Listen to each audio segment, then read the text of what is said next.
Welcome back to the Colts cast. Oh, baby. I am your host, Eric Smith. We got a guest. We got a guest here today. What do you know? What do you know? Jamal is back in the building.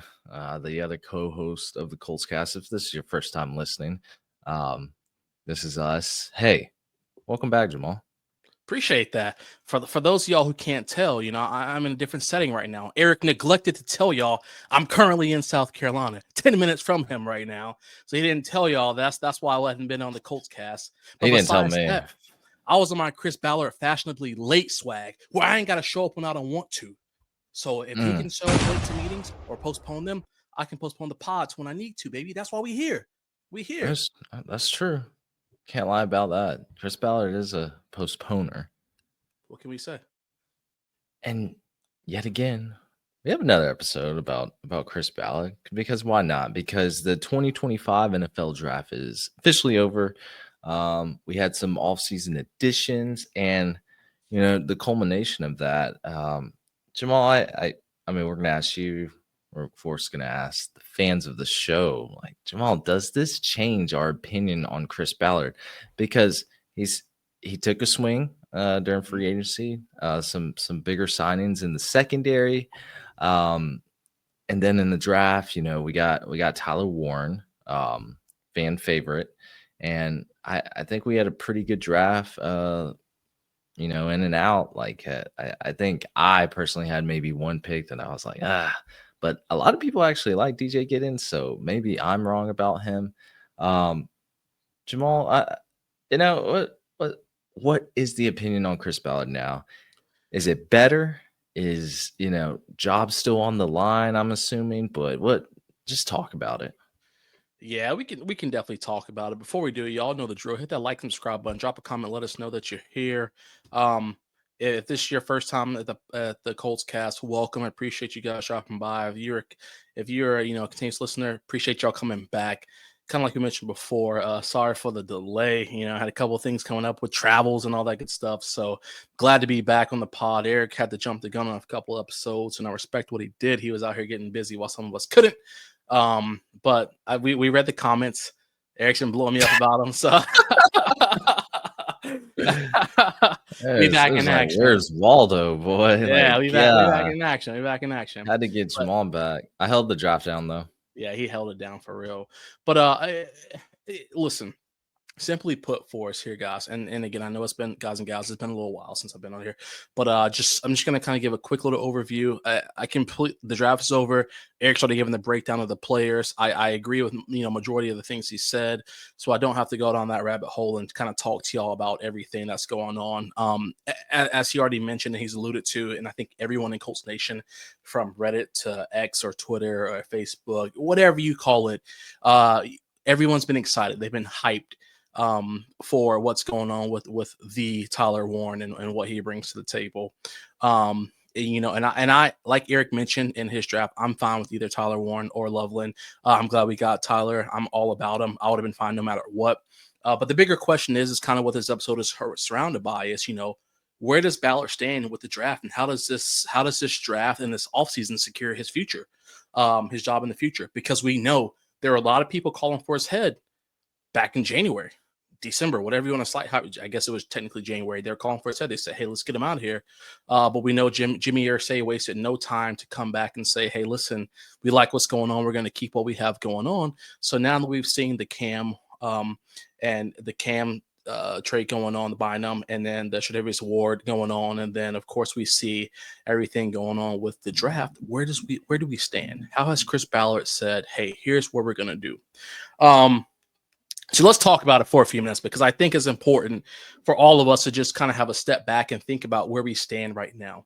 So I'll be the first person to tell you, Ballard surprised me when I saw him with the clean shave, crisp cut looked like Ballard from back in the day when he first stepped into the building. Came out with a bit of swagger and a smile on his face from ear to ear after that first round. And I was like, all right, he's feeling himself. He got the guy he wanted. He got everybody's guy, what Colts Nation wanted, what Colts Nations believe they needed. And I say believe they needed because I think that's a very loose thing to say that that's absolutely what we needed in this organization right now. Without question, though, I think Colts Nation is still divided. But they may lean a little closer to Ballard securing his job security because we got a lot of people who they feel that can help up the ante for this team, being from the defensive side of the ball and offensive side of the ball. And I'll be the first person to tell y'all again, because I know I haven't been on here a little while. I'm pumped that Warren's on our squad now. I think that he's going to bring a new element to this team that we need. But let's be clear. Let's be crystal clear about this. I'm talking like just cedar crystal clear. He just fell right in our lap. It was a little gift basket. I mean, I think we all know it. But I've seen, things about people saying Ballard has like balls of steel and Ballard really did this thing on this one. Straight up. He pulled the 1-2. Ballard didn't do anything. He just sat there.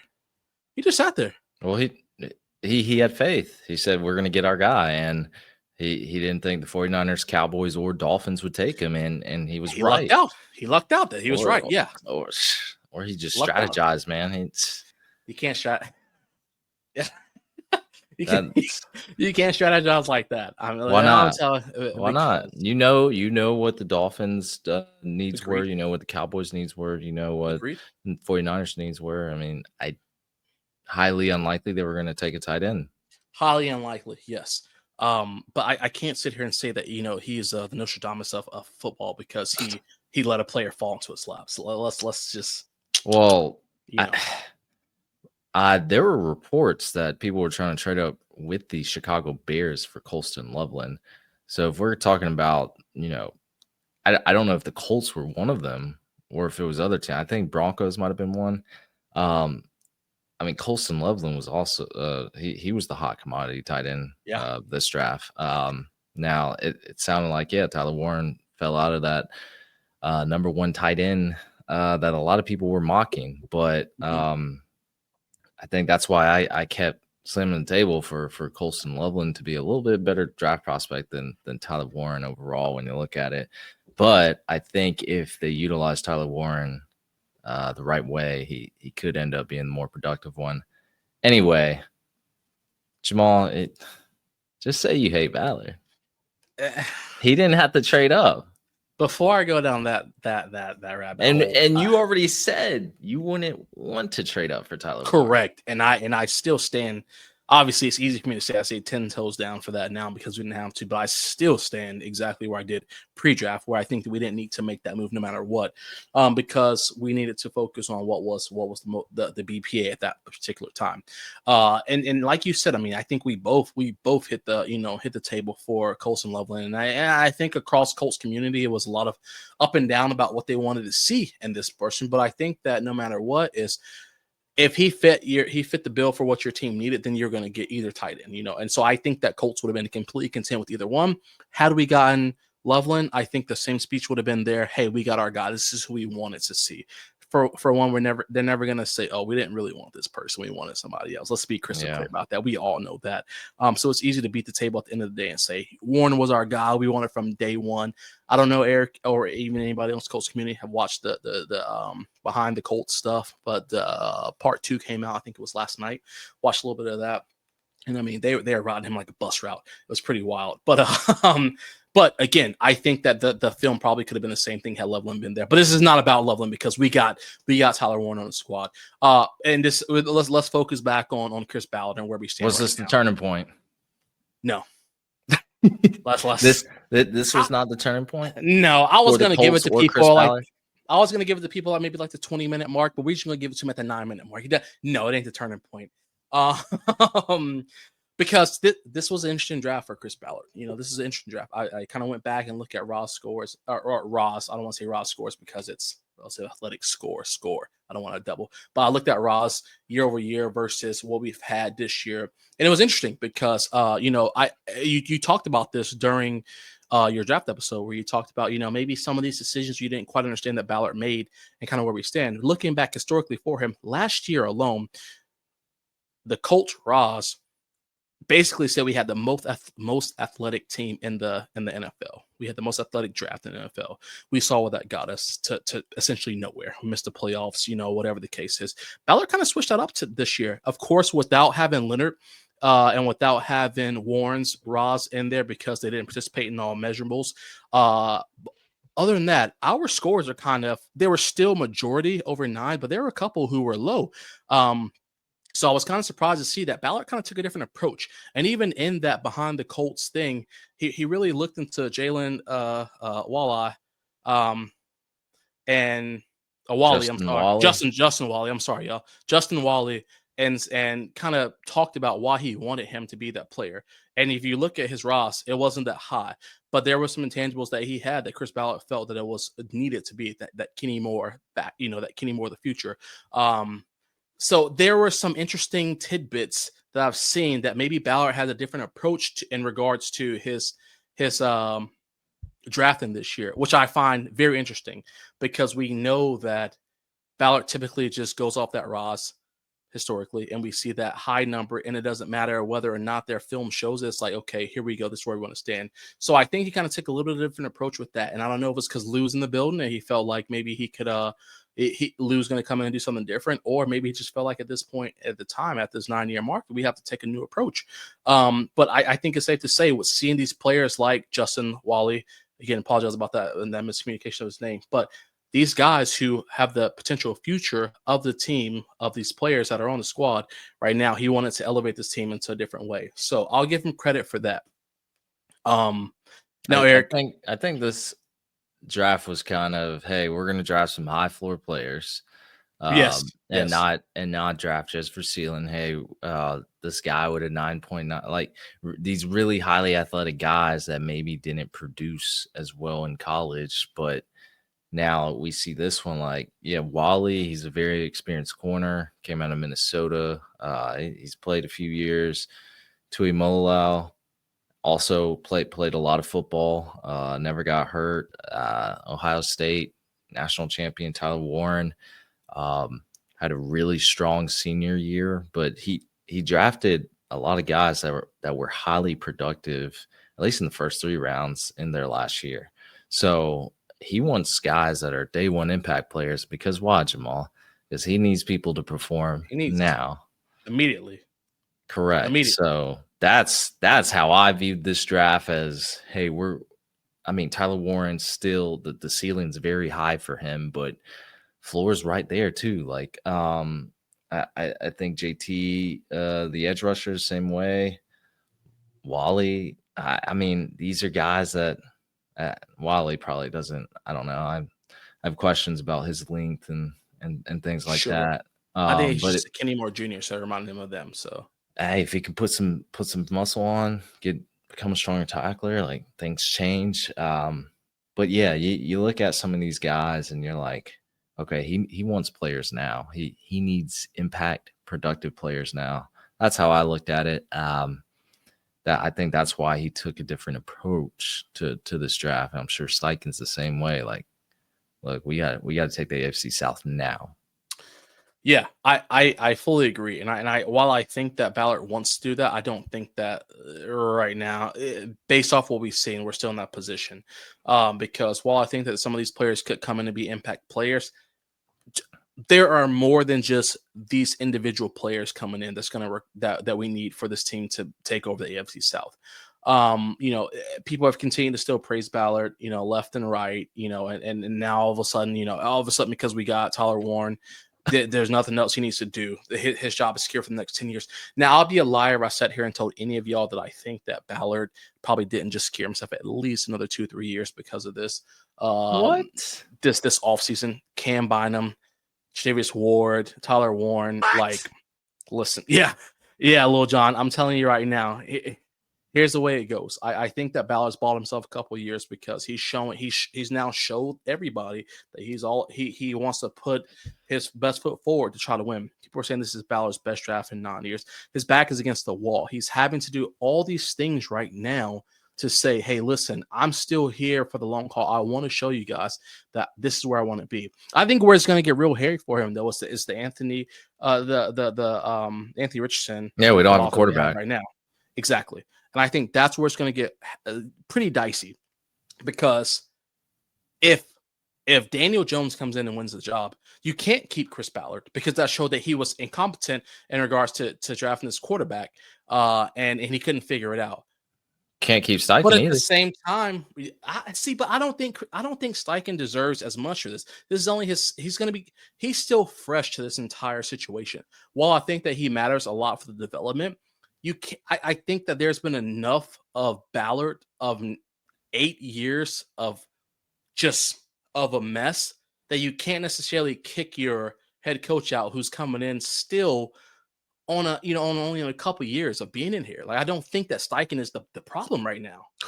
So you don't think Chris Ballard consulted Shane Steichen when they had the number 4 overall pick and said, this is a guy this is the guy. I can coach him. I can develop him. I can make him one of the best I think quarterbacks in the league. He I has think elite Steichen traits.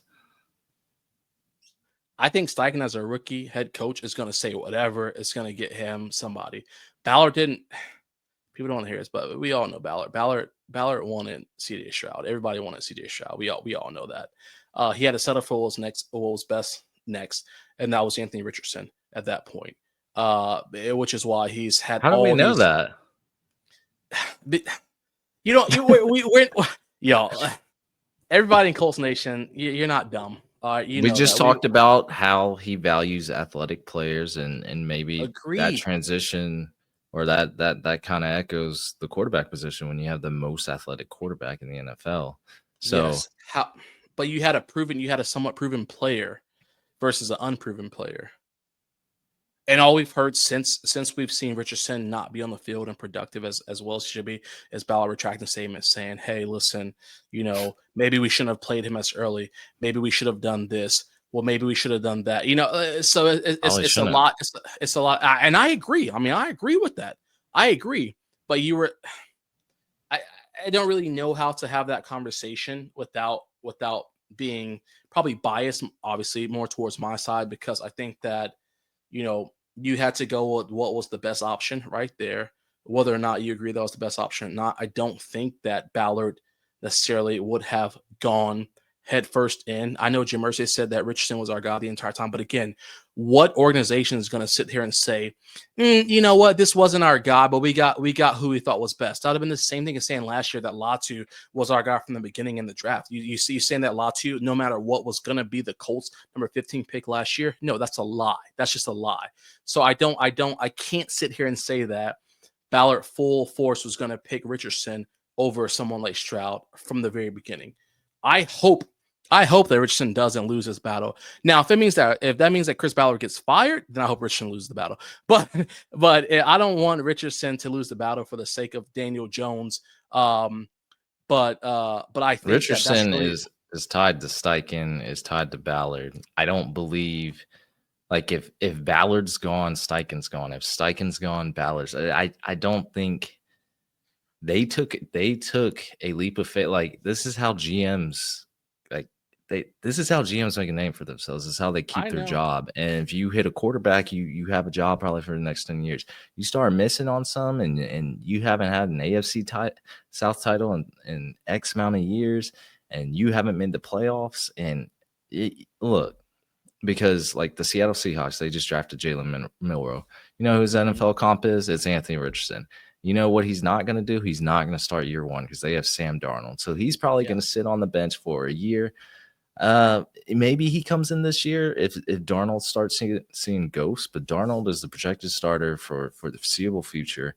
And Milroe is going to sit there and learn. And he has some elite traits. He's got an arm. He's an excellent rusher. But he's got to sit there and learn how to be a better passer in the NFL. And, hindsight's 2020, but you look at, man, we had Gardner Minshew back there, not, competent backup. He won us some games. Like maybe he should have started. Maybe Richardson shouldn't even played year one, but we were so hype on him. We saw some flashes in the preseason and we said, and I'm sure the front office said, get that man out there. Agreed. Yes, I do think that was their thought process. And again, like you said, hindsight's always 2020. It's easy to look back now and say we shouldn't have done it.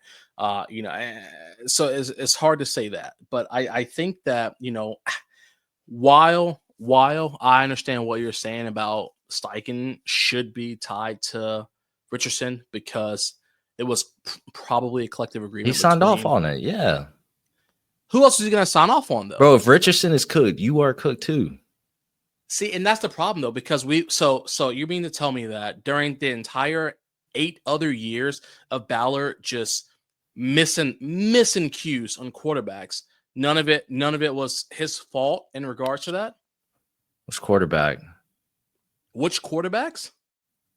We brought in an 80-year-old Philip Rivers, a 97-year-old Matt Rivers Ryan. Philip Rivers because y'all are content with Philip Rivers didn't do. Philip Rivers is the greatest quarterback who never did anything in the playoffs. I agree with that. Yes, while he was in San Diego, he didn't do anything except for get to the playoffs and choke. Okay, but that's what people love. People love to hear that. They love to see that. None of that matters. Philip Rivers, because he's this little trash talker, doesn't cuss, whatever the case is. Y'all love to see that. I don't understand the obsession with that. Philip Rivers, nothing. Matt Ryan, nothing. Gardner Minshew, nothing. But yet, all these people can come in, and we're saying that the head coach is going to be tied to that for sure. When the GM is the person who brought in all these missing pieces of the puzzle, and guess what? They still doesn't fit. Like, they still don't fit. I don't think that the head coach should get all the blame for that when the GM is the person who essentially is the head honcho when it comes to that stuff. That's his doing. I've seen coaches fired for less. Frank Wright didn't even get a season. I fully agree. Bro, they brought that man in for 11 games and said sayonara. Like, I've seen head coaches get fired for less, and I just, Matt Ryan experiment, all that those are like 1-year deals or 1-year experiments. Jacoby Brissett. I think you keep going down the list. When you have the number 4 overall pick, you need to hit on that when you draft your quarterback of the future with a new mastermind offensive head coach coming in. If you didn't develop him, if he can't be developed, if you missed on him, I just because it's basically at the end of Chris Ballard's tenure, most likely, if this doesn't all work out, you just got to clear house, man. You got to start all over, start fresh. And I just don't think Steichen would make it through all of this. I could be wrong, but I think he's tied to the whole Richardson experiment. I respect that, and I do agree with. I think that he's essentially like when you talk about the grand scheme of it, yes. But do I think that? And I know this is not the way football works. But do I think that Steichen should get fired before Ballard? No, I don't think so, because in my opinion, Steichen hasn't done enough to get fired. When we've had a GM who's been there for X amount of years, twiddling his thumbs, doing nothing. But yet someone else gets fired for his wrongdoing because he's having to scapegoat people. He's scapegoated people for the past 8 years. Scapegoated people and still managed to have his job because he have an incompetent owner as well. Well, this is the last scapegoat. I don't believe that. I don't believe it. Anthony Richardson in his 3rd year has to have a breakout year, or I'm like, what? We're gonna have another top 10 pick. Then you're looking at the next QB class. Are you going to pass on another quarterback? No, you're probably not, because 3rd year Anthony Richardson has missed 8 or 9 games. Let's just say that 8 or 9 games due to injury. He's got a oblique hurting or something. Back hurts. Doesn't matter. He's got a 53% completion rate. It's a little higher than it was last season. Still erratic throws. What are you doing? I mean, what are you doing at that point? You have a top 10 pick again. You're drafting another quarterback, and you're not doing so with Chris Ballard and Shane Steichen in the house. I don't see that. I can't. That would be crazy. They just missed on a quarterback. Complete miss. Will go down as a pretty big draft bust. Probably not the biggest draft bust. Will go down as a bust, and he will be a backup for the next 2 or 3 years before we see him in the CFL. Yikes. I mean, like, no, you're not wrong. You're not wrong. We're just being serious here. Like, quarterback-driven league. You brought in Daniel Jones. You already stated in a presser that they're both going to see playing time. How do you know they're both going to see playing time? You must not have faith in your guy. So this is your insurance policy that Daniel Jones has some type of resurgence, just like Baker Mayfield did, just like Geno Smith did. That's all it is. There is not faith, even in the Colts community. there are a lot of people that have lost faith in Anthony Richardson, and Yeah. everything is tied to this. You brought Ward, you got better on defense. You brought Tyler Warren in to add a new dynamic to this offense, because he's gonna. I like Tyler Warren. I really like. I actually do too, watched but look because I drafted him in my Dynasty Fantasy Football League. But I was watching film on him again before I drafted. And I was like, let me make sure I want this guy, even though the Colts already have him. Let me make sure I want him on my team. Amazing. Like the USC game is a spectacular one. God, what's the other one I watched? But like even with Drew Aller, like he was turning. Look, Tyler Warren's that guy. I really believe in him. But again, that's because the all offense of is run this. through him. Hey, It's look, not gonna be run. It's not gonna be run through him on the Colts. we don't know that yet. We don't look. I'm telling you, Tyler Warren could be the focal point of this offense. And we'll talk about it in another episode, Jamal. But like I could really see it. Yo, fuck Ballard. But like, So you saying that Ballard's job is secure? no, it absolutely it is not, and it's tied to it's really tied to the Colts' success. Like I would say if we make the playoffs, like he's probably okay given the extremely long leash that Jim Irsay lets him have. He's not on leash, man. He's a free range chicken. He can do whatever he wants. Okay, fine. But how do you get to the playoffs? Your quarterback has to perform. So it's all tied to his progression, his year 3, hopefully breakout. I mean, that's what we're hoping for. But like, really, I mean, what? We gotta wait. We gotta wait till training camp. I gotta see. He's got to play some preseason. Like he needs. Like he's got to be electric in preseason. Like I need a full quarter or two of him just like 8 for 9, 130 yards, 30 on the ground, touchdown, no mistake. Like I need something to be like, oh, okay, Colts are back. The only thing that scares him with that is obviously, they're not going to let him touch the field preseason. If That's fucking crazy because this guy needs every rep. This guy's younger than every single quarterback that got fucking literally drafted still, in this class. Yeah, 30 in the league. Make sure you put this pod on explicit. You pissing me off, Jamal. This guy is younger than every other quarterback in this year's draft. Like you have to play him. And what's a good way to get his confidence up? Playing some second stringers, some third stringers, and beating them down. Like that's what you got to do, man. I agree. And I think from a football standpoint, like your mindset is completely in the right place. I think from an enjoyable football standpoint, but I think that sometimes people forget, and I don't even know if there's anybody listening right now at this point. They may be like, "No, I'm done listening to this." But the Colts, let us know. Let us know. If you are still listening. The Colts have this obsession of mediocrity. That's all it's about. So Ballard, and it's not about winning 15 games. It's not about going to the AFC Championship. Sure, that's nice fluff to say all the time. My goal is to win a Super Bowl. Everybody's goal is to win a Super Bowl. There is nobody in the NFL right now, out of the 1,800 players in there roughly, who doesn't want to win a Super Bowl. That's all they care about. Only person who probably doesn't care about winning a Super Bowl is Myles Garrett because he signed a $400 million contract. So he doesn't care about a Super Bowl. But everybody else wants to win a Super Bowl. Ballard can sit here and say that all the time. But do I think that Ballard's put his team in position to win a Super Bowl? No. Do I think that Ballard's going to put his team in a position to win a Super Bowl? No. So while I think it's all fluff to get his job rolling and to get people hyped and excited, I cannot get it hyped or excited about this season for starters. And we'll talk about this in an episode in the future until Colts win game 1 of the season for starters. You got to win game 1. So we can win game 1. That's fine. But Ballard, I think that Ballard has done just enough. He's done what he's done for the past 9 years or 8 years, scrape by just enough to say, hey, I'm still here. I still want to be a part of this organization because I can't go to another organization that run that because I'm going to get demoted. I'm not going to be a GM anymore because I don't know what I'm doing. GMs usually don't get second chances. So, yeah. And he doesn't know what he's doing. We've watched this year over year. He took Tyler Warren. That dude fell into his lap. Like I can't even describe how it's Warren season. It's Warren season. Yeah, I agree. It is Warren season. And 1,000 yards as a rookie. See y'all boys in that Brock Bowers from talk. scrimmage though. From scrimmage.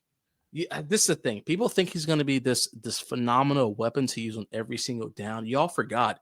People talk about MPJ lifting weights. No, he's back. He's ready to go. You think Michael Pittman Jr. is going to give up? He's going to want to give up his receptions for Tyler Warren? Don't think so. Hey, You think Josh Downs want to give up his receptions for Tyler Warren? Don't think so. we at the 30-minute mark. Let's wrap it up. Because we can talk about this all day long. I think people get so lost in the sauce of. I'm getting a Tyler Warren jersey. Yeah, that's fine. I don't care who wears number 44. Oh, Zaire ready to give it up. Oh, Dallas Clark this. Oh, this and that. Y'all stop. It's just, it is mind-boggling. It makes my head hurt. It just really kills me that people get so obsessed over something that has no validity to it. 1 year, great. I'm glad. I'm happy. Again, I am happy Tyler Warren's in the building. But the way this organization has just acted like this is the blessing that's going to now part the 7 seas, and we're going to walk straight to the Super Bowl with this. It just doesn't make sense to me. Anyone's saying that. It doesn't make sense to me. I just truly don't get it. But Nobody who am I? Who am I? But a Colts podcaster who gives his opinion 2 days a week and get some wild comments every once in a while about it. But I guess we can revisit this and I hope I'm wrong. I hope in week 7 I'm like, yo, I was tripping back during the offseason. I hope, but I doubt I'm going to be wrong on it because I haven't been wrong yet about this situation, and I don't think it's going to happen tomorrow.